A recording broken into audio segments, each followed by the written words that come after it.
subscribe to our channel and press the bell icon. السلام علیکم عزیز طلباء و طالبات، سر عبدالستار خان اس یوٹیوب چینل میں آپ تمام کا استقبال ہے۔ 10th history and political science bridge course 2022-23 کا برج کورس ہے، ڈے 6 چھٹا دن ہے اردو میڈیم کے لیے۔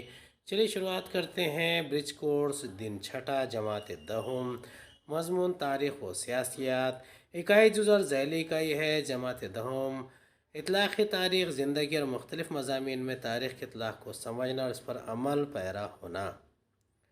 جماعت نہم سے سائنس اور ٹیکنالوجی، سائنس اور ٹیکنالوجی کی ترقی سے متعلق مثالیں بیان کرنا، انٹرنیٹ کی مدد سے نئی تحقیقات کی معلومات حاصل کرنا۔ مربوط ماخذات کا مطالعہ اور عملی سرگرمیاں ہیں۔ دیے گئے سوالوں کے جواب لکھیے۔ پہلا ہے، کس وزیر اعظم نے بھارت میں سائنس اور ٹیکنالوجی کے شعبے میں انقلاب لانے کی کوششیں کی؟ دوسرا، یوم سائنس کس دن منایا جاتا ہے؟ اب اس میں جماعت نہم اور دہم کی تاریخ اور سیاسیات کی درسی کتاب کی مدد لے سکتے ہیں۔ چلیے دیکھتے ہیں اس کا جواب کیا ہے۔ بھارت میں سائنس اور ٹیکنالوجی آزادی کے بعد جواہر لال نہرو کی ایما پر تحقیق پر ہونے والے تمام اخراجات کا تقریباً 10% حصہ مختص کیا گیا۔ ہندوستان کے پہلے وزیر اعظم جواہر لال نہرو نے ہندوستان میں اعلیٰ تعلیم اور سائنس اور ٹیکنالوجی کو فروغ دینے کے لیے اصلاحات کا آغاز کیا۔ بعد کے زمانے میں اندرا گاندھی اور راجیو گاندھی نے اس تحریک کو آگے بڑھایا۔ 28 فروری، دوسرے کا جواب ہے 28 فروری کو قومی سائنس ڈے کے طور پر منایا جاتا ہے تاکہ رمن اثر کی ایجاد کی جائے جو روشنی کی طول موج میں تبدیلی کی وضاحت کرتا ہے۔ یعنی رمن ایفیکٹ اسی دن ڈسکور کیا تھا ڈاکٹر سی وی رمن نے، جنہیں رمن ایفیکٹ کے لیے نوبل پرائز ملا تھا، جو اس وقت ہوتی ہے جب ایک روشنی کی شعاع مالیکیولز کے ذریعے منحرف ہو جاتی ہے۔ عملی سرگرمی ہے۔ پہلا سوال ہے، سائنس اور ٹیکنالوجی کے میدان میں بھارت کی ترقی کو ظاہر کرتا ہوا خط فی دہائی کے اعتبار سے تیار کیجیے۔ اس میں 2 دیے گئے ہیں، 1961 سے 70۔ 1961 بھارت کا پہلے راکٹ کی کامیاب اڑان، 1971 سے 80، 1981 سے 90، یہ دونوں لے اس کا جواب لکھنا ہے۔ 1991 سے 2000، 2000 میں شعبہ مواصلات کی اثر نو تشکیل۔ اس کے جوابات ہیں 1971 سے 80۔ 1974 پہلا کامیاب جوہری تجربہ۔ 1975 بھارت کا پہلا سیٹلائٹ آریہ بھٹ کامیابی کے ساتھ داغا گیا۔ 1981 بھاسکر 2 سیٹلائٹ کامیابی سے داغا گیا۔ 1984 ریلوے کا کمپیوٹرائزڈ ریزرویشن نظام شروع۔ دوسرا سوال ہے، بتائیے کہ ان اشخاص نے سائنس اور ٹیکنالوجی کے شعبے میں کون سی کارکردگی انجام دی؟ پہلے ہے ڈاکٹر ہومی بھابھا، دوسرے ہے ڈاکٹر ہومی سیٹھنا، تیسرے ہے ڈاکٹر راجا رمنا، چوتھے ہے doctor A P J Abdul Kalam. تیسرا ہے، انٹرنیٹ کی مدد سے جوہری توانائی پر مبنی پاور پلانٹس کے بارے میں معلومات حاصل کیجیے۔ پہلا ہے ہومی جہانگیر بھابھا۔ ہومی جہانگیر بھابھا ایک ہندوستانی جوہری طبیعیات داں تھے جنہوں نے کوانٹم تھیوری اور کائناتی تابکاری میں اہم کردار ادا کیا۔ جوہری توانائی کی ترقی میں بھابھا کی شراکت نے انہیں بین الاقوامی سائنسی حلقوں میں ایک اہم شخصیت بنا دیا۔ انہوں نے پرامن استعمال پر اقوام متحدہ کی کانفرنس کے صدر کی حیثیت سے خدمات انجام دی۔ دوسرے ہے ڈاکٹر ہومی سیٹھنا۔ ڈاکٹر ہومی سیٹھنا ہندوستان کے اہم جوہری سائنسدانوں میں سے ایک تھے جنہوں نے ہندوستان کے کامیاب انعقاد میں اہم کردار ادا کیا تھا۔ ڈاکٹر سیٹھنا نے ہندوستان میں ری پروسیسنگ ٹیکنالوجی کا آغاز کیا۔ پہلے پلوٹونیم علیحدگی پلانٹ کی بارک اور ڈیزائننگ اور ترتیب میں اہم کردار ادا کیا۔ یہ پلوٹونیم بنانے میں استعمال کیا جاتا ہے۔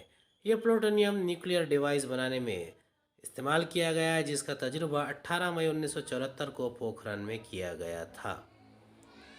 تیسرے ہیں ڈاکٹر راجا رمنا۔ ہندوستان بھر میں سائنس اکیڈمی اور تعلیمی ادارے، انہوں نے سینٹر فار ایڈوانس ٹیکنالوجی کے قیام میں مدد کی۔ ان کی تاریخ پیدائش 28 جنوری 1925، تاریخ وفات 24 ستمبر 2004۔ رمنا 4 دہائیوں سے زیادہ عرصے تک ہندوستان کے جوہری پروگرام سے وابستہ رہے اور اس کی ہدایت کاری کی اور صنعتی دفاعی پروگرام بھی شروع کیے۔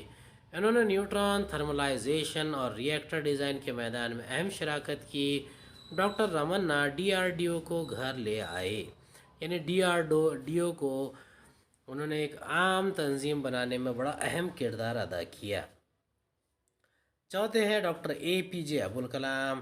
Doctor A P J Abdul Kalam کی قیادت میں دفاعی تحقیقاتی و ترقیاتی ادارہ DRDO نے کئی ترقی کی۔ اس میں کئی میزائل بنائے گئے۔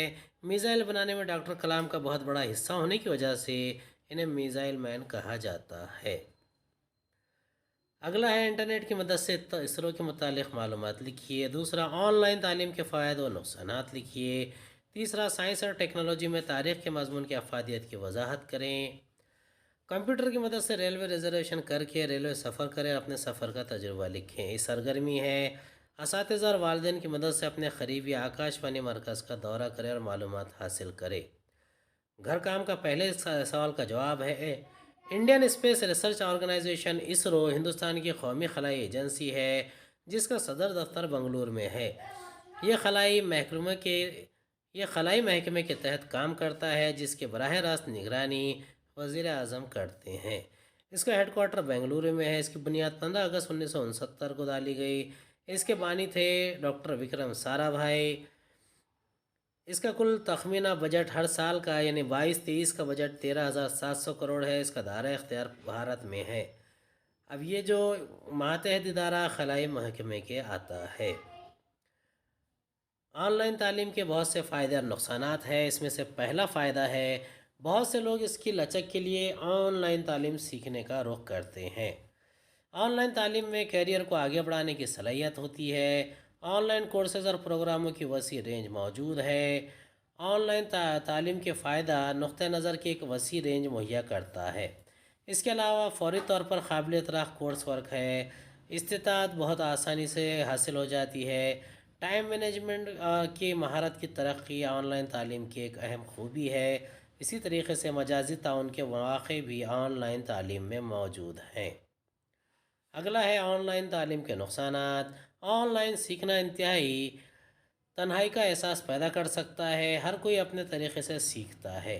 آن لائن سیکھنے کے لیے خود نظم و ضبط کی ضرورت ہوتی ہے۔ آن لائن سیکھنے کے لیے اساتذہ کے لیے اضافی تربیت کی ضرورت ہوتی ہے۔ آن لائن کلاسز تکنیکی مسائل کا شکار ہے۔ آن لائن سیکھنے کا مطلب ہے زیادہ اسکرین ٹائم بتانا۔ اگلے سوال کا جواب ہے انسانیت کی طرف سے تیار کردہ ٹیکنالوجیز اور سائنس کی وسیع اقسام کی دریافتیں ہر دور کی تہذیبوں کی تعمیر اور ترقی کا باعث بنی ہے، یعنی یہ سیدھے سیدھے تاریخ سے جوڑتی ہے۔ معاشی ترقی کی حوصلہ افزائی کی، لوگوں کی معیار زندگی کو بلند کیا، ثقافتی ترقی کی حوصلہ افزائی کی اور مذہب، فکر اور بہت سے دوسرے انسانوں پر زبردست اثرات مرتب کیے جو تاریخ میں ہونے والی تبدیلیوں کی وضاحت کرتا ہے۔ اگلے سوال کا جواب ہے کہ آپ سب سے پہلے ریزرویشن کیسے کریں گے؟ ریلوے ریزرویشن کے لیے آپ اپنے رجسٹرڈ یوزر ID پاسورڈ کے اکاؤنٹ میں لاگ ان کر کے IRCTC ذریعے اپنے رجسٹر کریں، اپنے ٹکٹ بک کریں اور صفحہ ظاہر ہوتا ہے۔ اپنے اصلی مقام اور منزل کے اسٹیشنوں کو منجانب کرنے کے اختیار کے تحت درج کریں۔ سفر کی تاریخ اور PNR نمبر اس میں آ جاتا ہے اور اس طریقے سے آپ ریلوے بکنگ کر سکتے ہیں۔ اب دیکھیے ایک مختصر سی روداد ہے جس میں آپ ریلوے سفر کی روداد لکھنے جا رہے ہیں۔ شروعات کرتے ہیں۔ ہم نے صبح 7 بجے ٹرین پکڑی۔ یہ ایک ہجوم والی ٹرین تھی، تاہم آخرکار ہمیں اپنے لیے سیٹیں مل ہی گئی۔ میں کھڑکی والی سیٹ پر بیٹھتا ہوں جہاں سے میں تمام نظارے اور مناظر دیکھ سکتا ہوں۔ ہم نے بہت سے پل کو عبور کیا۔ یہ دلچسپ اور ایڈونچر سے بھرپور سفر ہے۔ یہ زندگی بھر کا تجربہ ہے اور یاد رکھنے کی یاد ہے۔ مختصر فاصلہ ہو یا راتوں کا سفر، رات کا سفر، ٹرین کا سفر خوبصورت ہے اور اس کی کوئی گنجائش نہیں۔ ہم بآسانی اپنے مقام تک پہنچ گئے۔ امید ہے آپ کو ہمارا ویڈیو پسند آیا ہوگا۔ اگلے ویڈیو میں دوبارہ ملاقات ہوگی۔ خدا حافظ۔